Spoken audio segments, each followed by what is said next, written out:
Magandang araw mga kaibigan. Nako, pasensya na po kayo. Isa na namang nakaka-high blood na balita ang pag-usapan natin. Kung saan billions na pondo ng taong bayan ginagastos lang sa walang katuturan. Okay, yung dark chocolate natin, pwede nang mag-order, may stock tayo. Kontakin nyo ang number na ito, 0916-9000-997. Pwede nang i-deliver ang dark chocolate kahit saang panig ng Pilipinas dahil ang LBC may one-day delivery lang sila. Kaya hindi na po matutunaw ang dark chocolate. So na, ang nakaka-high blood na balita. Pondo ng PhilHealth, 90 billion. Ulitin ko, 90 billion pesos. Ililipat sa Malacanang, sa Office of the President. Para saan daw? Para sa noble causes. Okay, pakinggan natin ang vlog ni Attorney Harry Roque.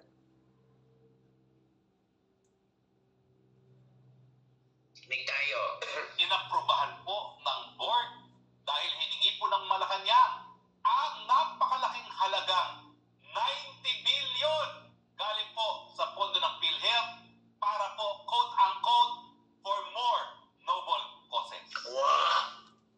Grabe! Okay. Noble causes. Okay? So ito po, vlog ni Ako Kabibig. Nag-comment siya. Paborito kong panoorin si Ako Kabibig. Napakasaya kong mag-vlog. I-forward ko lang kasi may dagdag na birada ni Attorney Roque. Sandali Sandali. Yan. Continue. Kalirke. Ito po ay malaking kabalastugan. Totoo. Ito po ay malversation of public funds. Hala. Ito po ay labag sa Universal Healthcare Law na nagsasabi na walang pondo ang PhilHealth na dapat mapunta sa gobyernong pangnasyonal. Hala. Dapat po yan ibuhos sa mas marami pang benepisyo ng ating mga mamamayan. Totoo. Sa ganon, magkaroon na ng mas maagang katuparan ang ating pangako na wala nang mamamatay na Pilipino dahil lamang sa kahirapan. True. Anong noble causes ang inyong sinasabi? Hala. Yan ba ay para bumili na naman ng lagda para sa firma? Hala. Yan ba ay para sa mga proyektong infrastruktura na pinakikinabangan ng mga politiko? Hala.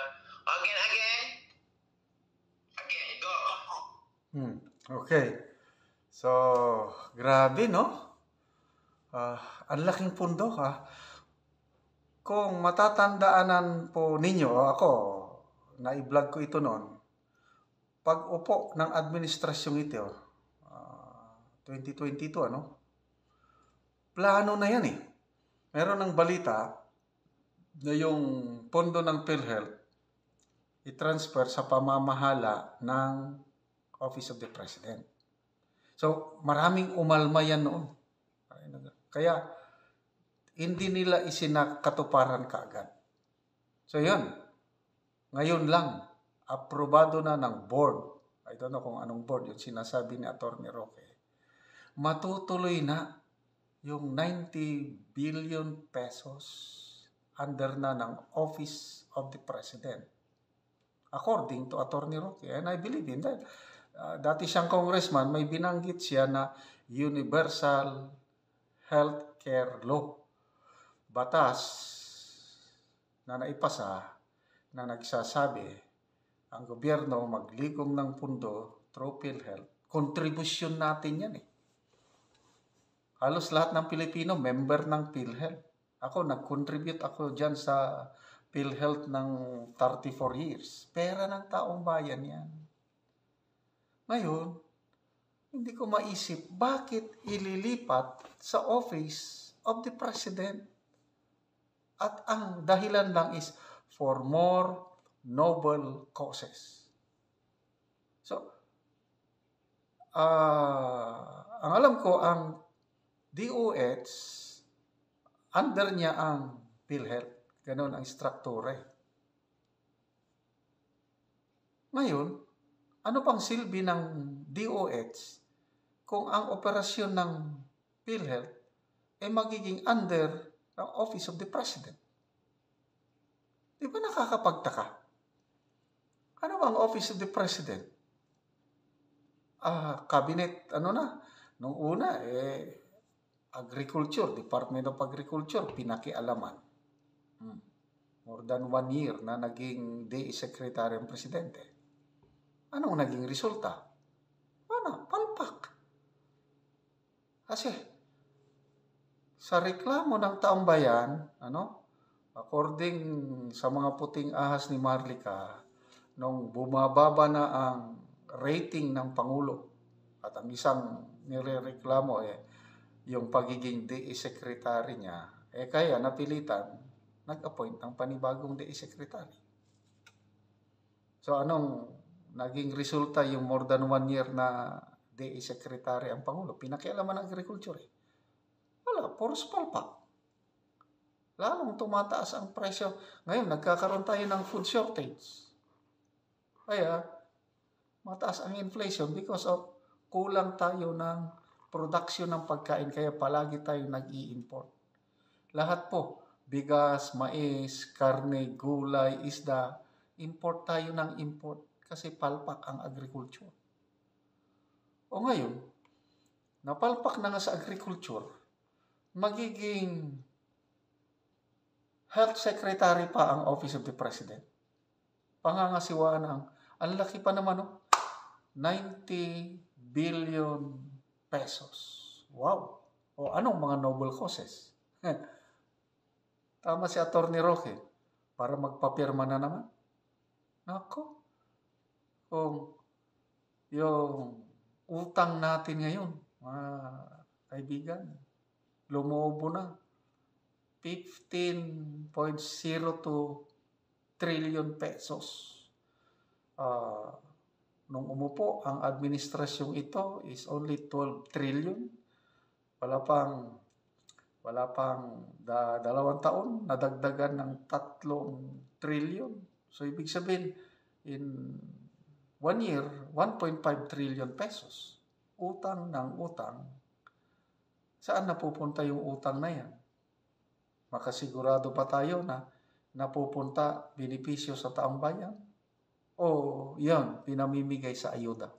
O ito, yung mga pundo na yan, nako, ano ba naman, what's happening sa ating bansa? Nakakalungkot. Mabuti sila na humawak ng pondo, parang hindi nila nararamdaman yung hirap ng taong bayan.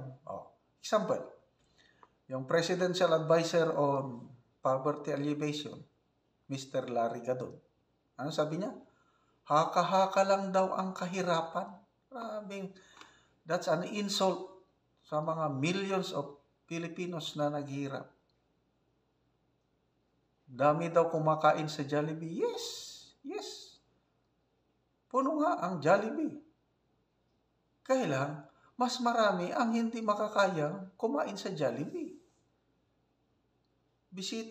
Sana magbisita itong presidente sa mga liblib na lugar, lalo na dito sa Mindanao. Daming mga katutubo yan na halos walang makain, tumutulo ang kanilang mga bubong, hirap na hirap sa buhay. Tapos sasabihin lang na haka-haka lang kahirapan. Tapos, ayan, billions of pesos hahawakan ng Malacanang para sa noble causes. Paki-specify. Okay lang yan kung gamitin nyo yung direct na makatulong sa taong bayan, no problem. Kasi yan, pera ng taong bayan, hindi ninyo pera yan. May resibo ba yan? I don't know. So ano ang Kongreso ngayon? Mga congressman, senador, pabayaan nyo na lang ba yan? Sana, imbestigahan nyo rin ito. I-hearing ninyo. Kasi, kawawa ang taong bayan. Maawa kayo sa mga tao na halos hindi makabili ng 1 kilong bigas dahil sobrang taas na po ang kilo ng bigas at ibang bilihin. Sana may pag-asa pang darating sa ating bansa. Sana magbago pa ang pamamalakad ng ating bansa para sa kapakanan ng mga naghihirap na Pilipino.